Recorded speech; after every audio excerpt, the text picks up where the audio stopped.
Hi, it's Susan Whalen with Remax Energy. I'm here today with Ryan Flanigan of Salem 5, and I am interviewing him just to talk about what's happening in the market, and would love to get his professional opinion of what's going to happen and what is happening right now in the market.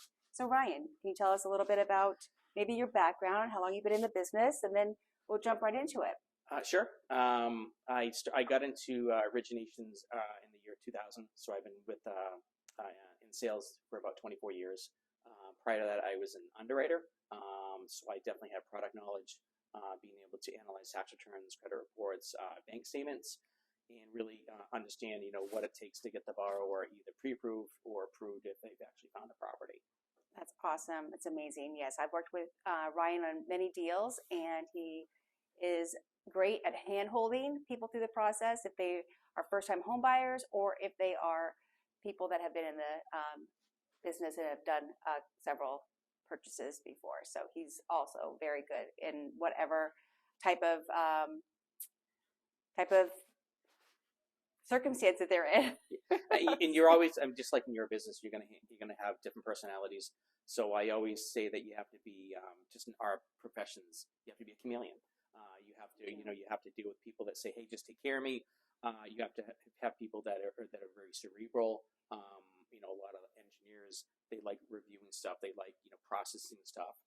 You have first home buyers that just really don't know anything. They're just totally wet behind the ears.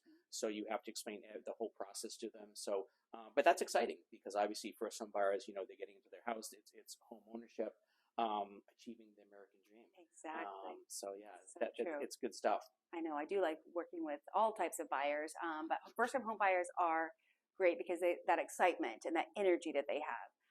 Not to say that someone that is buying their fifth or sixth house or their second home is also not got that energy, but it's just a different type of energy because it's new and it's a different level. It's a different level. It really is. It and is. I appreciate Ryan for walking them through the process and helping us get to the closing table, which is both of our goals, right? Absolutely. Very true. So tell us about the market and what you're thinking. Yeah, it's interesting out there. Obviously, inventory is an issue. There's just not a lot of houses, so I think it becomes even more stressful when you're looking to find a house and get an offer accepted. You still have multiple offers. You still have stuff that's over asking. I've definitely seen that settle down a little bit, but there's still, with the interest rates being higher than what they normally are, it definitely cuts into buying power for people. So maybe they just, they couldn't afford as much as they normally could. So I think that really makes them kind of realign, what their goals are and where they want to look. It maybe even changes the location. Maybe it changes whether they look for a single family versus a condo, because condos can be priced a little bit less. Maybe they look for a multifamily because they want to generate rental income to offset the mortgage payment. So I think that the more open borrowers can be with the type of property they're looking for, as well as the locations. A lot of them that have kids are looking for school systems, so that's going to really motivate where they end up with a property too. Right. So especially if they're selling and buying, a lot of them want to stay within the same school system, within the same town. They have their circle of friends. They have just the comforts there, as well as the schools that their kids are going through. Exactly. What would you say to those buyers that have just put it off for a while? They said, "I'm not going to look right now because the interest rates are so crazy." What are your thoughts on that? I've got an opinion. It's a trade-off. I mean, you have someone who says, "I'm going to let the market kind of, settle down a little bit," but I don't see that happening right now. I mean, the prices are still they're still high. They're still increasing.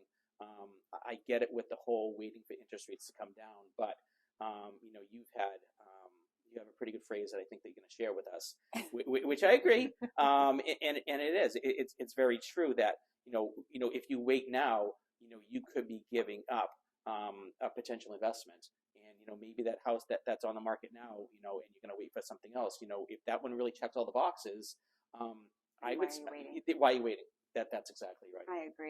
I agree because I think then you're going to have a bigger buyer pool. You're going to have more competition, and that's going to drive the prices up. So if you wait for the prices or the interest rates to come down, you're going to have more competition, and you're going to have to put in that multiple, like the escalation clause, the over asking bid, as well as the the gap between the appraised value just to get in the property.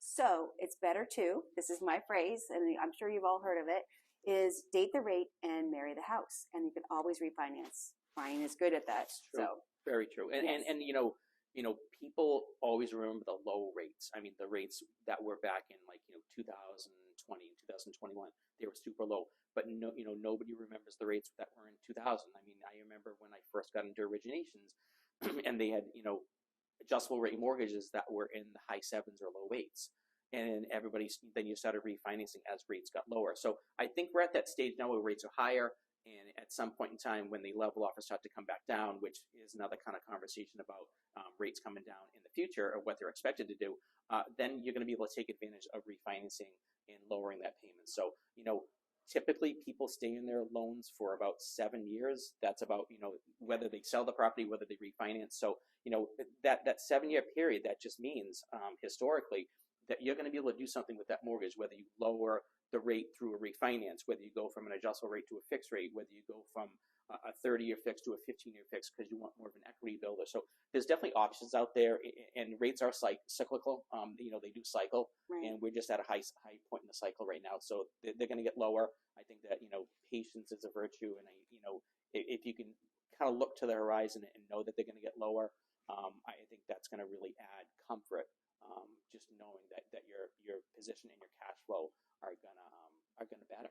I agree. So if you can afford it, you find the right house, and it is the right location, then I would say go for it. And Ryan and I would be happy to help you. So thank you so much, Ryan. I appreciate you for being here and interviewing us. You'll see us again. We'll have another topic. If you want, leave a comment below and let us know what your next topic or questions that you might have. All right. Thank you so much. Thank you.